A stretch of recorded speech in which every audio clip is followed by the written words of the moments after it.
Hi, this is Ibarionex from the Candid Frame, and today I want to talk about converging lines and vanishing point.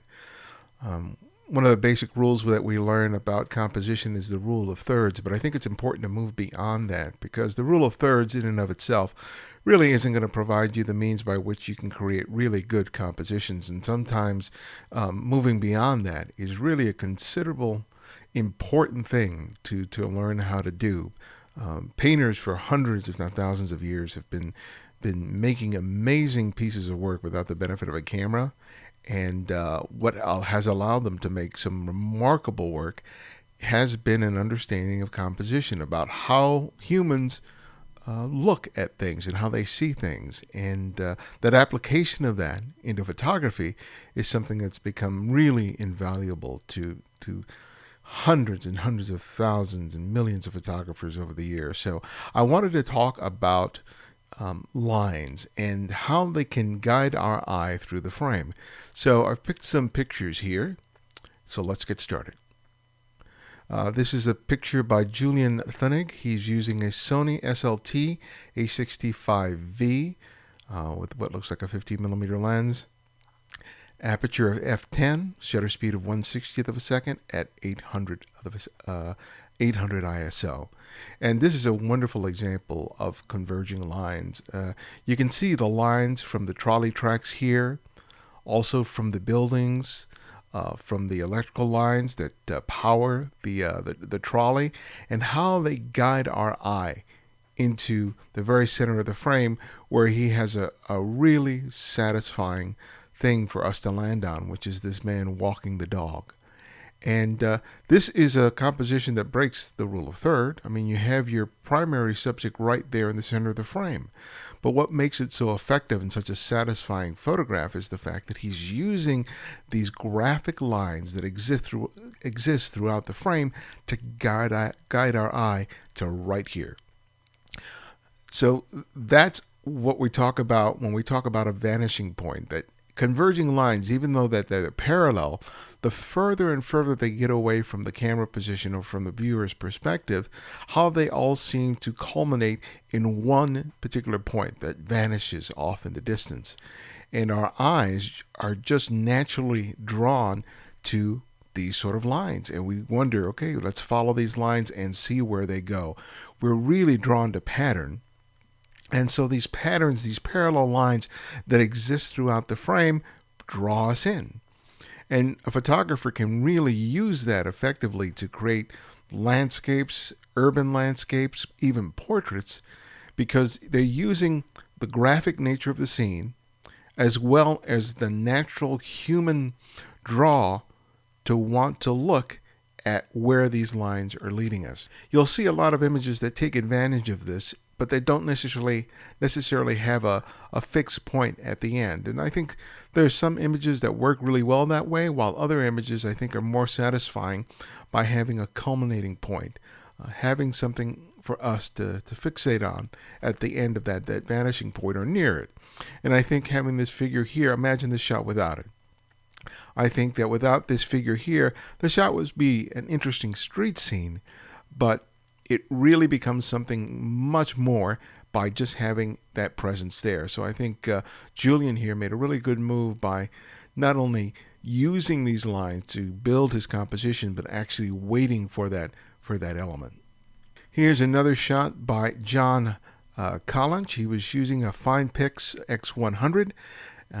Aperture was f16, shutter speed was 1/35th of a second, and ISO 200. So we don't have the great distance here that we had in the previous shot, but John here is using exactly the same principles. So you have these lines here from the frames of these windows that are guiding us off into this vanishing point. So even though the depth of this scene is as much as in the first shot, the same thing of those guiding lines drawing us in really draw us in. And we have this culminating point in this figure in the window with the blue shirt. Now we also have the benefit of being drawn here because of the contrast. So you have this figure here, and you got this contrast between the light sky and the blue water. So that in and of itself draws us into the center area of the frame. And then on top of that, we have this color contrast of his warm, sort of orangey skin tone against the blue. And then we also have another tone of blue in this shot here. And this blue is also contrasting with the strong, vibrant orange color in the frame. So he's using a variety of different factors in this shot. He's using the converging lines. He's using the vanishing point, but he's also using pattern, color contrast, tone contrast to draw us into the center of the frame there. And it works really, really beautiful. But so putting your subject in the very center of the frame is not always a bad thing to do, as long as you're conscious of what else you're trying to do with the frame. It's not just about placing your subject in that third point, that power point within the rule of thirds. It's really about thinking about your overall composition and how you can use all those elements that are in the frame to guide your subject to a fixed point in your photograph. Here's a shot by Styron Pennywell. He was using a Hipstamatic, using his iPhone. And that was an aperture of 2.4, shutter speed of 1/497th of a second, ISO 50. And you can see the lines right here. We have this rail here, this fence here, and actually the pathway here. And all of these things are leading us here to this area in the frame. And again, they're not exactly within the center of the frame. They're actually they're still using the rule of thirds here, because they're here at the sort of, if you break this up into the rule of thirds, they're on this about a third of the way up into the frame. But it's not just the rule of thirds that they're using here. They're using those leading lines that are guiding us here. And then you also have these vertical tree branches that are kind of guiding us to the bottom of the frame. Even though you have this bit of flare here, which is a really bright element of the frame, you would think that this would be a real distraction, but it really adds to the shot in a very nice way. But because all these other things are happening here, especially these very strong graphic lines that are leading us to the center of the frame, even though our eyes get pulled up here, these lines here guide us back down towards this frame, and these lines here lead us right towards this woman and this small child that are walking down the path. So again, Styron here is using all those elements, all those things about the rule of thirds, the graphic lines, contrast, all those things to really build the photograph. He's not just blindly just using the rule of thirds. He's using that sensitivity that we have to line and the pull that they create within us to create a really good photograph. Now here's a last shot made by Jason T. He was using a Nikon D750. ISO was 100. The shutter speed was very slow, 0.6. Don't have an aperture, but by the looks of it, he was probably using a very small aperture and a fairly long exposure in order to achieve the really sort of depth of field and the kind of silky look to the water. So you're obviously drawn to the color and the sky and all those other things that are really beautiful in the shot. But again, it's about those lines. Look at how these lines, these diagonal lines, are leading us all into the center point here.